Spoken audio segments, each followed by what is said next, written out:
O hamjakma hamjakmani shayari tama tui kuthua baklai di sagle soglak kathar kubui hamjakmago kaisabo mathagui manglak khum bobaro bumbrai bereng mani bumbrai ni tama saya tong kubui kathar hamjakmago tama saya tong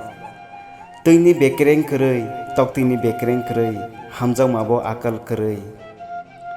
ban baiklai thei manglak hor chengklai buthai manglak kubui hamjakmago kaisabo kasawi manglak nokha gurumklai thatabo kongnai kubui hamjaklaimago kebimung phainai